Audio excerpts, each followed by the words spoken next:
I agree with you, Billy, that a vice president rarely makes or breaks a ticket, right? They can be an asset. They can be perhaps a liability. But I think that most people don't vote based on who the vice presidential running mate is. They vote for the top of the ticket. They're voting. And I've had many people tell me this week, I don't care who he picks. I'm voting for RFK, right? I trust his judgment. Whoever he picks is fine, except Aaron Rodgers. Ooh, that was the one name that made everybody blow their top this past week. Yeah. And that's why my ears hurt, because I've been getting an earful for the last several days. Everyone's like, what is he thinking? Has he gone mad?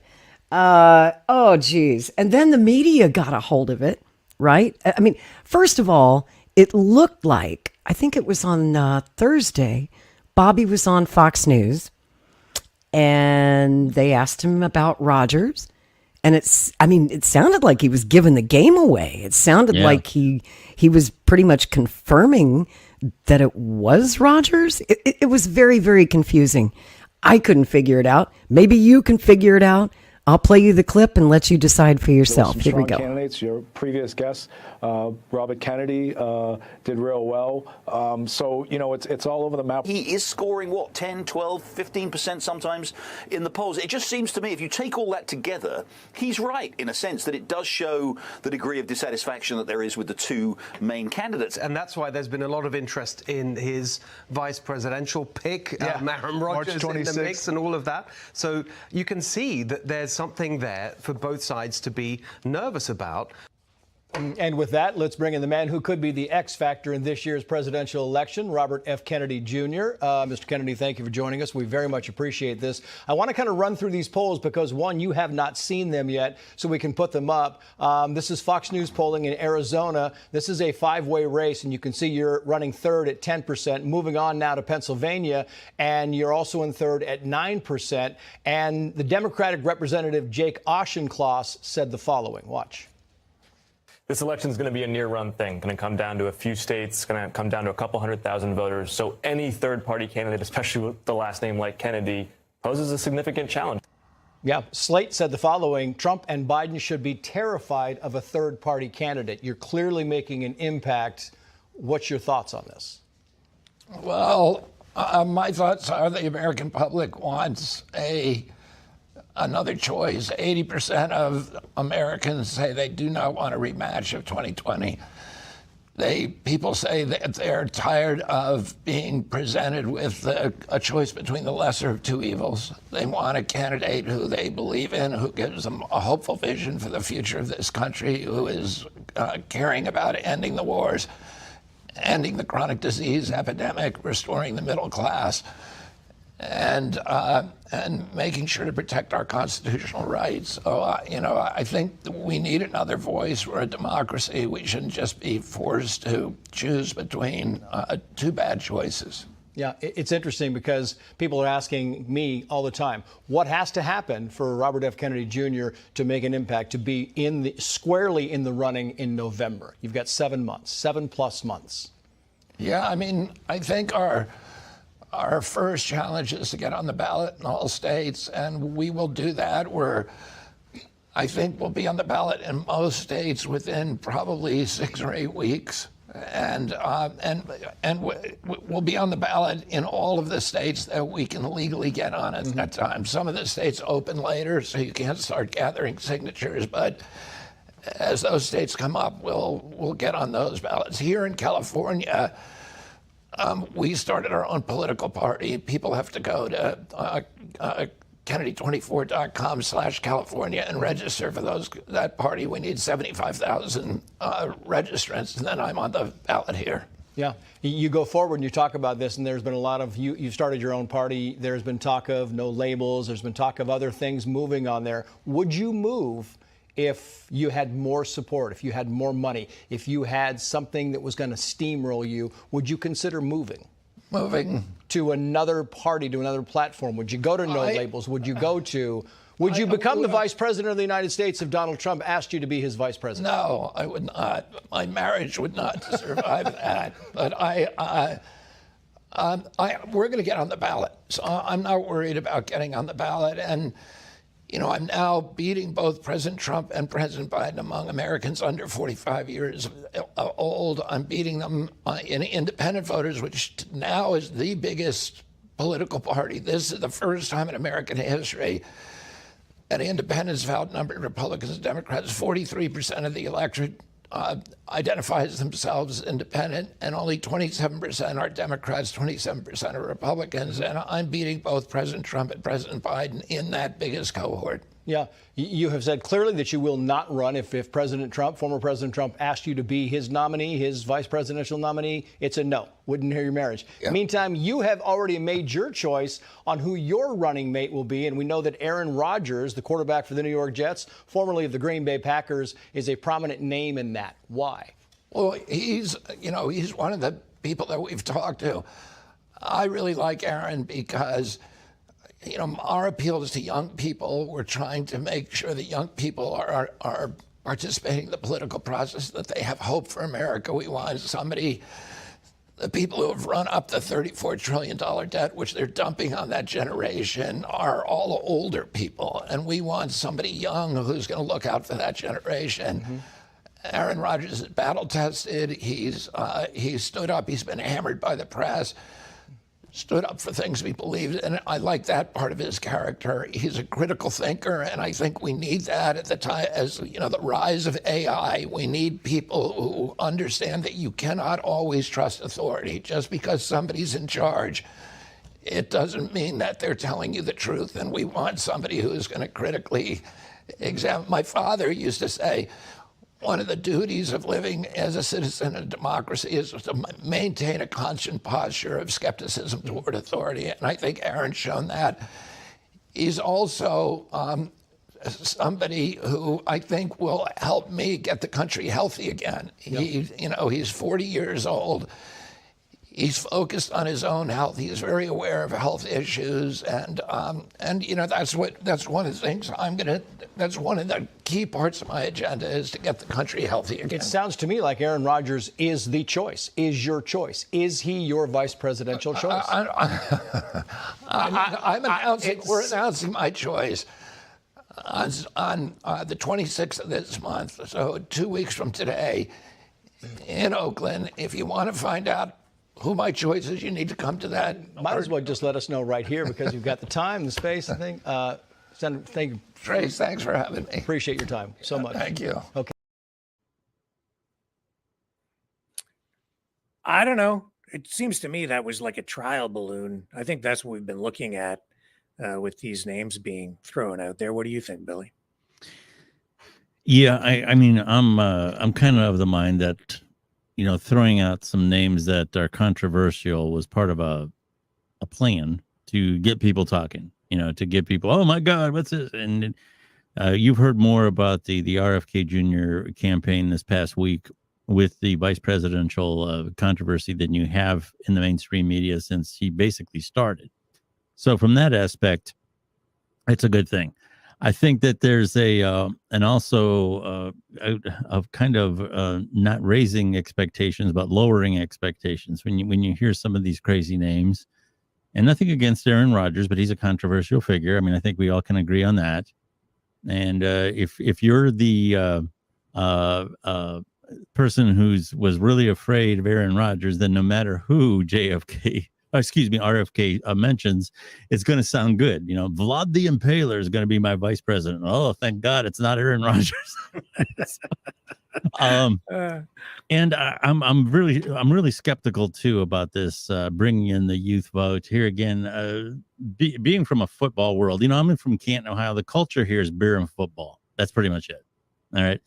And I just don't associate Aaron Rodgers with somebody that a lot of young people connect with. He's not Patrick Mahomes. He's not Josh Allen. He's not that anymore. He's part of an old guard and a cranky old guard. He's a malcontent. Aaron Rodgers is been handed the world. And when you hear, if you go back and listen to him at any of those press conferences when he was in Green Bay, it was like a cross had been placed on his shoulder standing there. And I've never seen him happy or enthusiastic about anything. So I just don't associate him with this young, vibrant image. That's just not something. And here again, it's nothing against him. He's an incredible quarterback. When in his prime, he most certainly was. He went almost an entire season. I don't remember exactly how far he went without throwing in an interception, which is incredibly difficult to do in the NFL because you have the best athletes in the world who are out there who are very agile, very fast, and to have that kind of skill, I appreciate that. I'm not taking anything away from Aaron Rodgers, but not everybody in the world belongs in presidential politics, and he's one of them. You agree with me on that? Yeah, I do. I think that he would have been bad for the ticket. I think that the clip that we just saw of RFK Jr. from last night indicates that what we're discussing here is a moot point now. Yeah. So we're kind of flogging a bit of a dead horse, but I think that a lot of people are probably relieved tonight now that we are getting some indication that he's off the list. So yeah. Yeah. But you know what isn't a moot point? And this is something I wanted to talk to both of you about because we're all media veterans here, right? We're old. Okay, I'm not going to lie. We're old. We've been there and done that several times before. And the last several years, and it's one of the reasons, Rick, that you and I went independent and left the corporate media, was we saw how they lie. It's no longer news. It's no longer credible. It's literally fake news, much of what we see out there. And this week is a perfect example of that with the Aaron Rodgers thing, right? Mm-hmm. Because once this list was leaked, and the list itself, I must clarify, is genuine. It was a real list. They didn't make up the list. Mm-hmm. And many of the people on the list confirmed that they had been approached by the campaign. For example, Senator Scott Brown of Massachusetts, by the time that the media caught up with him, he said, yes, I was approached, but I'm off the list. I took myself off the list. I'm not interested, but I wish Bobby well. Tricia Lindsay, who's a great civil rights attorney, currently running for state senate in New York. I love Tricia Lindsay. I kind of wish it would have been her, but she declined also. So the list got shorter really quick. And the main name that everybody in the media focused on, of course, was Aaron Rodgers.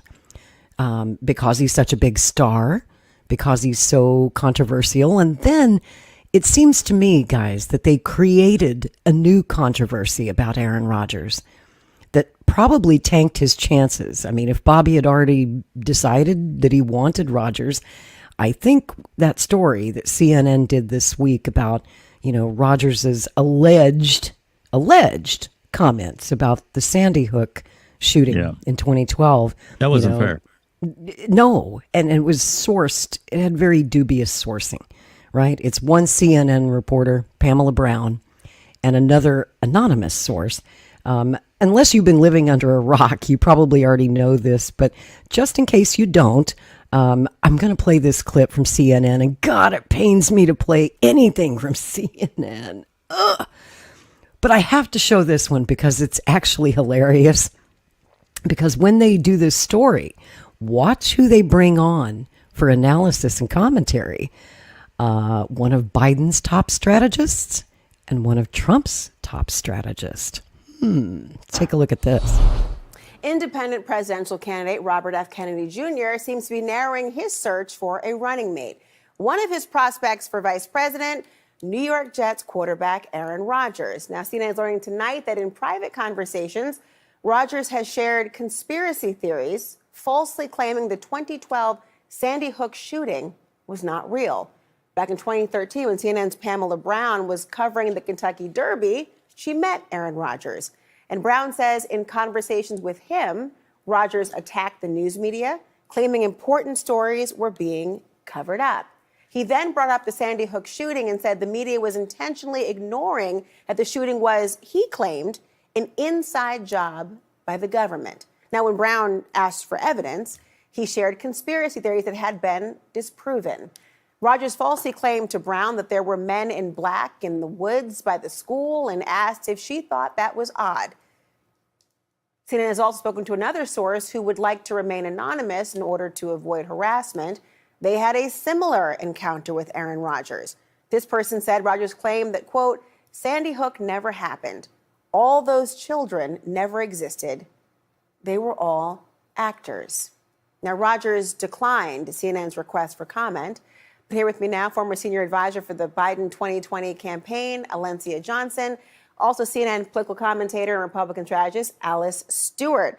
I have to tell you, anytime there is a mention of Sandy Hook as a mommy, I remember my son had just been born, my oldest, and just how horrific it was and traumatizing for a new mother, for a human being, for the entire nation, let alone the families of those affected.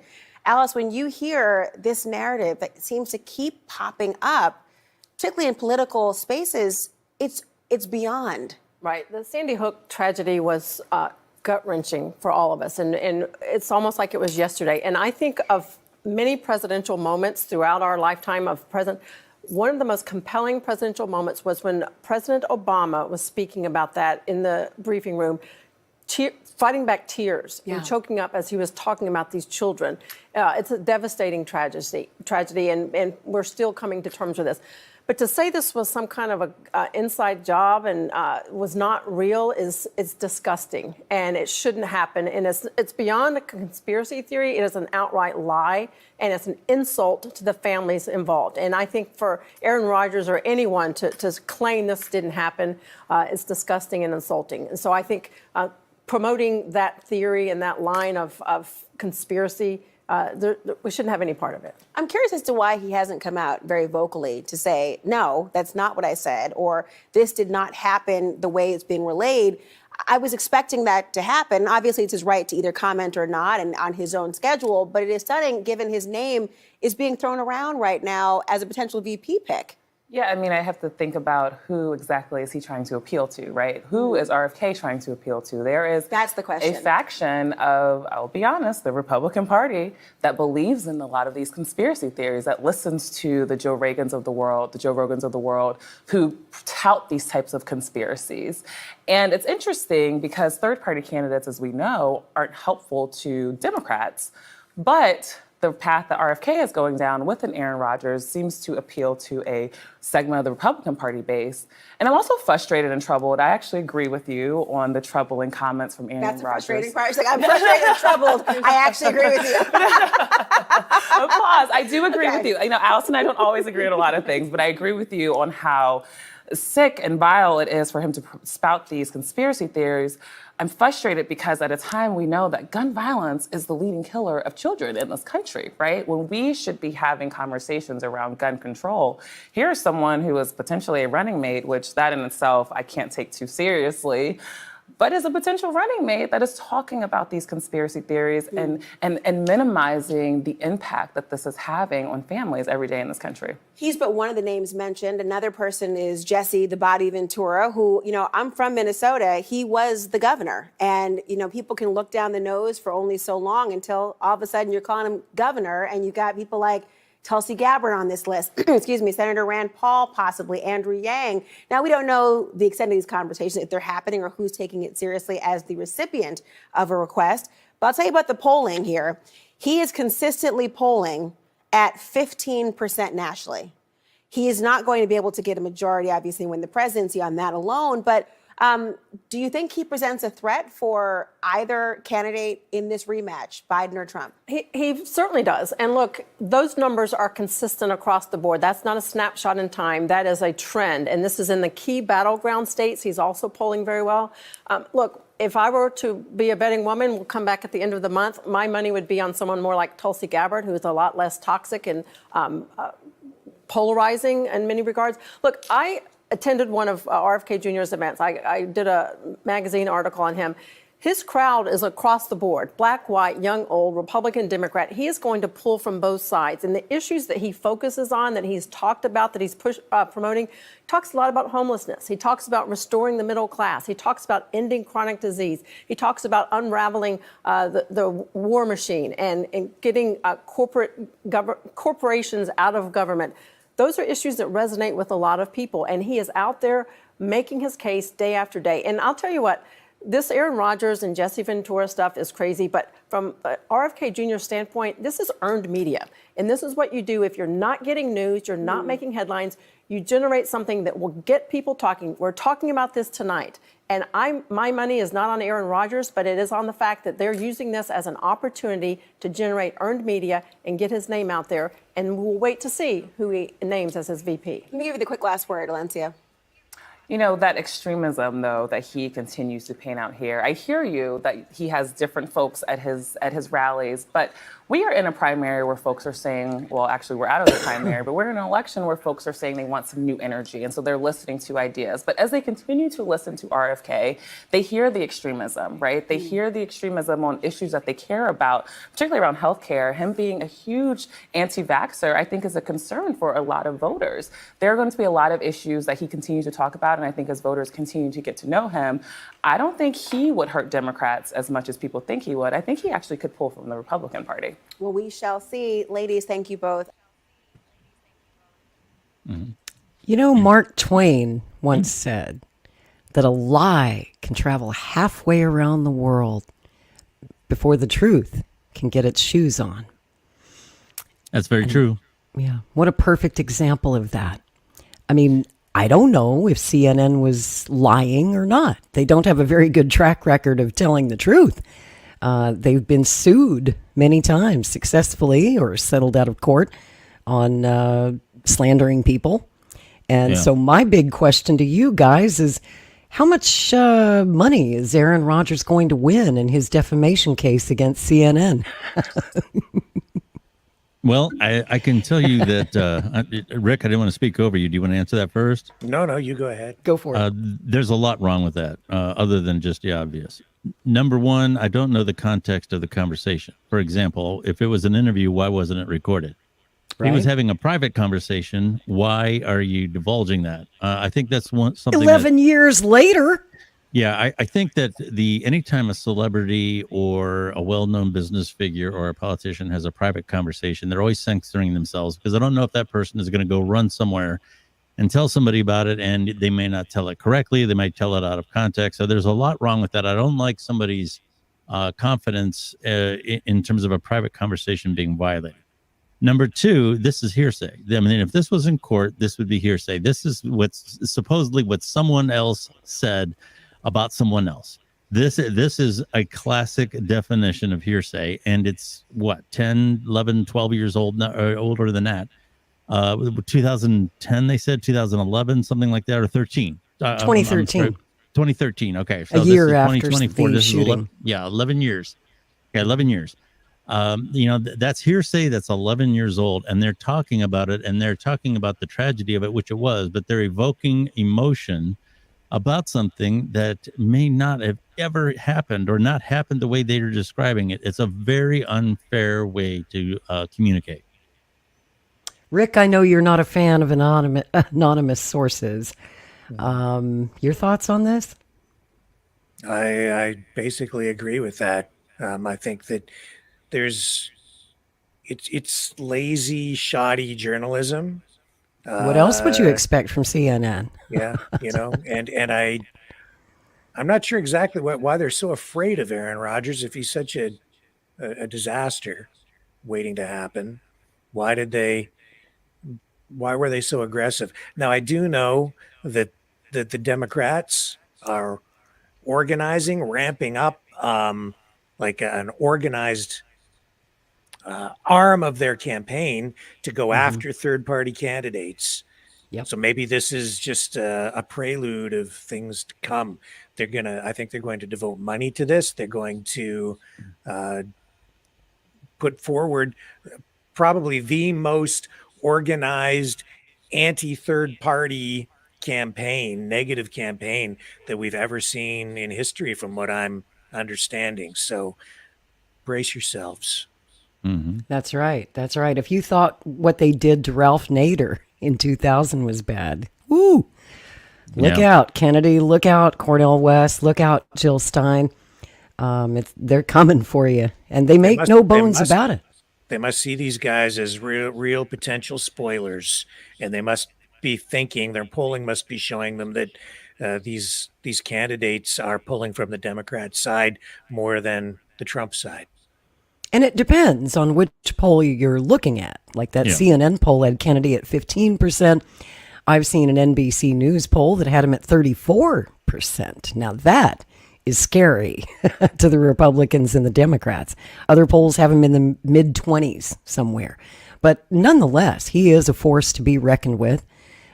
This is a three-man race.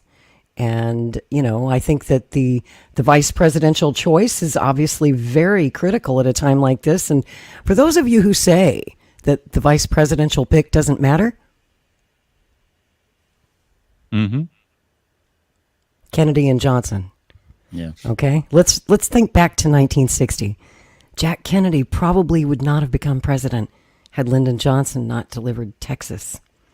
And, you know, they say it's a nothing job, not worth a bucket of warm you-know-what. And it is a nothing job unless something happens to the president. Yeah. And then it's an everything job. Now, I trust Aaron Rodgers with a football, but not the nuclear football. Exactly. I just don't. I'm sorry.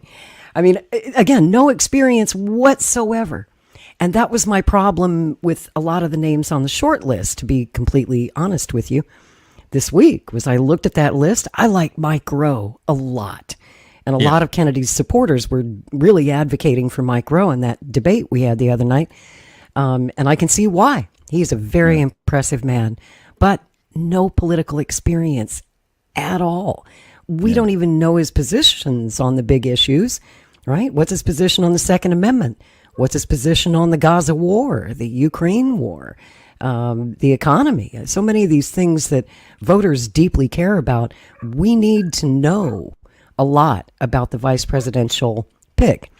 And, you know, speaking of CNN, I sent this to Rick this morning. Chris Cuomo, who used to host the primetime slot, he tweeted about me this morning. Really? Yeah. Well, you're on the map. I had Keith Olbermann after me a while back. So he made me famous, guys. I don't know if that's a good thing, though. Is it good when Chris Cuomo calls your name? I'm not sure. Here's what he said. He said, I don't know this person. Well, it's okay. I don't know him either. I'm not sure if I want to. But he said, I agree with her assessment. It will not be the names in the air. But here he has to defend fake news. He says it's not fake news. I guess he's a little sensitive about fake news. Yeah, I wonder why. I wonder why. He said, we know the campaign has reached out to each on the list, so not sure why the need to feed cynicism about the suggestion, other than to play to the hate parade of distrust of anything said by anyone but the one wanting your attention in that moment. And then he puts a little smiley face at the end of the tweet. That's because he had done an interview with Mike Rowe on his show. You know, he's now on News Nation. And I actually do like his new show on News Nation. I didn't want to like Chris. I really, you know, I remember him from CNN, and I didn't want to like the guy. But damn it, when he sat down with Tucker Carlson this week, and those two, I don't know if you saw the interview, they had a great 2-hour conversation. These two former arch rivals on rival networks in the same time slot, battling it out for ratings. And they were always taking pot shots at each other. So it was really interesting to see them sit down and have a really good, honest conversation.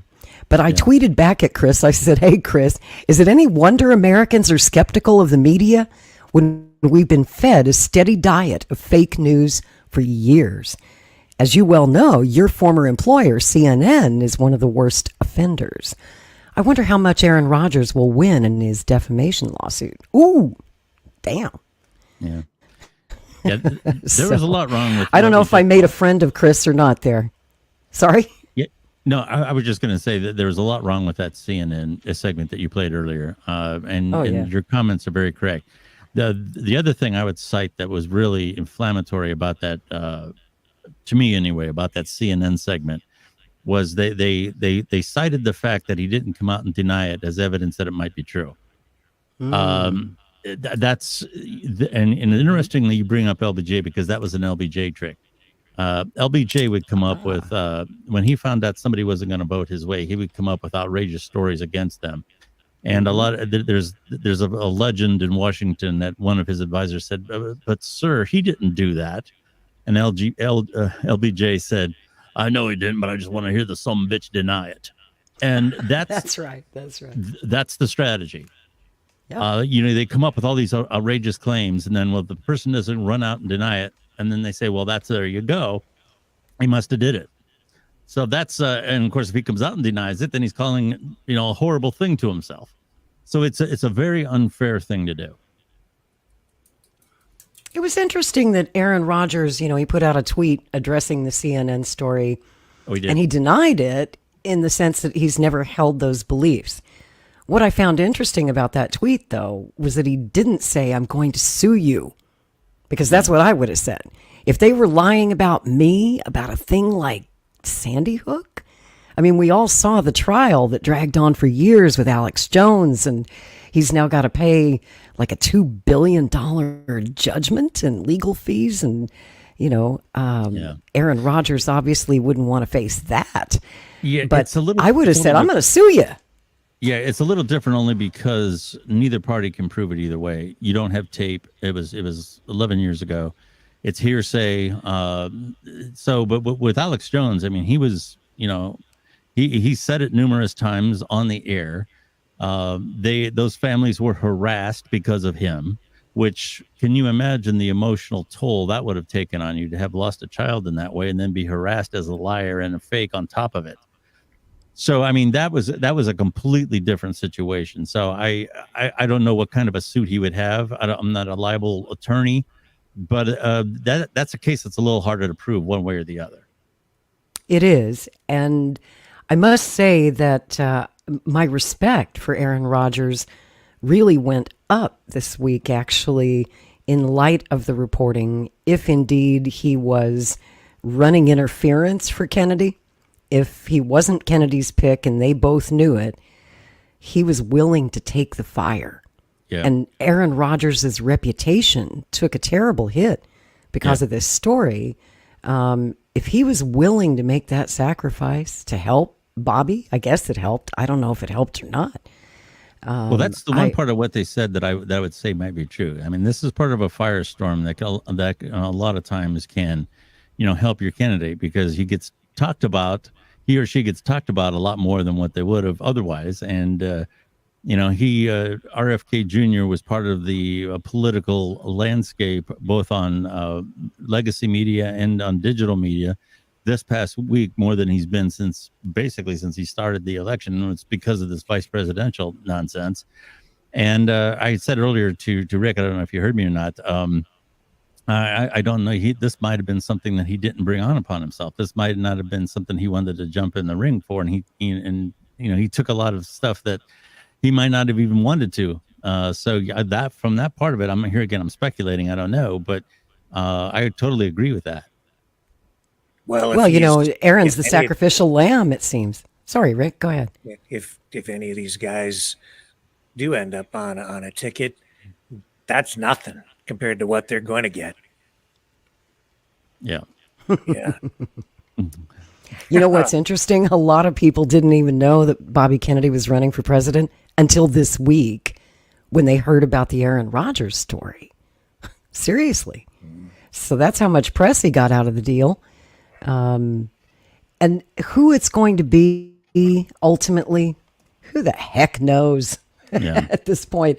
Man, I've been all over, up and down and all around, and everybody in this campaign has had a tough week. We've had reporters reaching out to us for comment, and we're like, we don't know.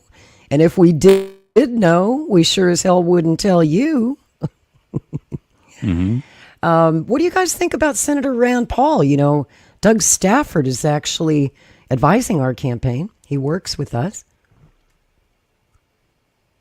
Any thoughts? Rick? I can't Billy? see it happening. I think he's going to stay with his party and stay within that sphere. I don't think he's going to jump over. Yeah, I've heard he's denied it, that he won't do it. That's my understanding, is that he's already said he won't. And him and a few others, DeSantis would have been pretty solid political picks. These are solid political statespeople, but it just doesn't seem like those are going to happen. I wanted to say something about Chris Cuomo. That guy is in the process of trying to reinvent himself. I'll tell you, when I was watching him during the pandemic, my God, the things he said that just made my head explode. Yeah. And then to see him backpedaling on some of that stuff now, I'm having a really hard time finding forgiveness. Yeah. You're not buying it, huh? Really hard time, but giving him any credibility at this point. Sorry. So the Tucker interview didn't sway you? No, I mean, is there some of this going around? Like he's just trying to reinvent his career, rejected by the establishment that he was so willing to endorse and, prop up, promote. And now he's, an outcast, and he's trying to find a new home with the people that he was at war with before. And I mean, I can't even remember all the terrible things that he said, not to mention the hypocritical things that he did. And when he was supposed to be in quarantine and he was caught out in public, and then he was having an argument with a lady. Yes. Yeah. And now he's, Tucker, I agree. We just went a little too far. Do you think? You think? Do you think? And he doesn't strike me as being unintelligent, but the first thing that pops into my head when I see those biceps is meathead.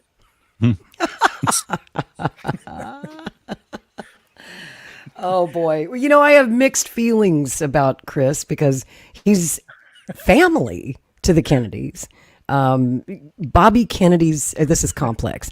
Bobby Kennedy's sister, Carrie, was for a long time married to Chris Cuomo's brother, former New York governor, Andrew Cuomo, right?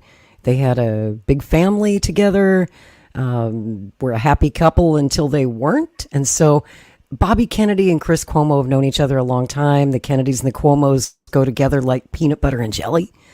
And during the pandemic, I'll share this story. It's kind of interesting. It's one of the reasons that I cannot hate Chris Cuomo and why I can kind of forgive what he did, as horrible as it was, is, I was very sick. As you know, I've told my story. I got that first blast of COVID that came straight out of Wuhan, that really strong first wave that was killing perfectly healthy people. It put me in the hospital with a killer pneumonia. My lungs were full of fluid. I probably should have died. I'm very lucky to be here. And Chris Cuomo got the same wave of COVID at almost the same time that I did. And I have these memories of being in the hospital, like, on my deathbed. And in the hospital, they make you watch CNN. I don't know why. It's like punishment. It's like they're trying to kill you. Here, watch CNN while you're laying there dying. And so I have these vivid memories. So much of that time is still foggy because I was running a temperature, very high temperature, and COVID affects the brain, and I wasn't in my right mind. But I remember watching Cuomo's show, and something that I did respect about Chris, maybe he did it for narcissistic reasons, I don't know. But, he did his show while he was quite sick with COVID. I don't know if people remember. He was down in his basement, and he continued doing his nightly show while he had this high fever and shortness of breath, and he was clearly suffering. I mean, he really was quite sick, even though he's a super healthy guy. And that's my point about that. Today we think of COVID as a mild cold. For most healthy people, it doesn't really affect you like that. Yeah. But it was different. That first wave that came out of Wuhan was serious business, folks. I was a healthy person. Chris and I are exactly the same age. And we were both healthy people until COVID came along. And unfortunately, Chris and I have something in common. We both have long COVID to this day. And it's still affects my life. I'm partially disabled because of it. I'm not the person I used to be, and there's no help. There is no cure. There's no treatment that's been shown to work. And something I respect about Chris is he has become a real advocate for long COVID sufferers. He actually has a Substack for people out there. If you have long COVID, I would suggest taking a look. He always talks about it on his show. He does not let this subject go away because people are over the pandemic. They want to forget about it. They don't feel that COVID's a risk anymore. No one wears a mask. No one social distances. You only have to quarantine. I don't even think you have to quarantine anymore. It was down to 3 days, but I think now they're just telling you to go about your life if you have COVID and don't worry about it. But that, for those of us who have long COVID, and by the way, I'm unvaccinated. People always say you get it from the vax. Nope. You can get it from the virus itself. And I was diagnosed in May of 2020 before the vaccines were even available. They didn't become available until January of 2021. So I never took the vax. And Chris did, of course. I think he's had all of his boosters and pleased his corporate sponsors at CNN by helping them sell that crap. And if you took the vaccine and you're happy with it, good for you.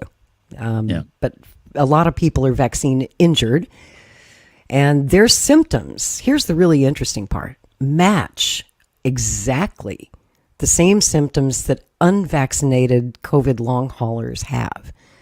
We have the myocarditis, right? The heart inflammation. We have the brain inflammation, the lung inflammation, the circulatory issues.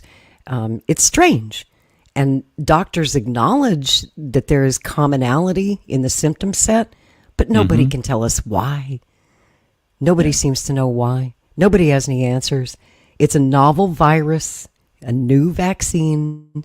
Nobody knows what the heck it'll actually do to you. But I can tell you, and Chris Cuomo can tell you, it can fuck you up. Yeah. It can really fuck you up. So on that, I can't be all that mad at Chris Cuomo.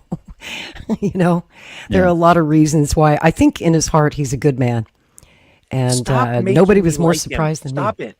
Stop. Yeah. Well, I know. I'm sorry about that. He's not the worst that CNN had. That Jake Tapper is somebody that gets on my nerves. That guy that was on that clip there that you had on the screen, and he can get on my nerves. He gets on my last nerve.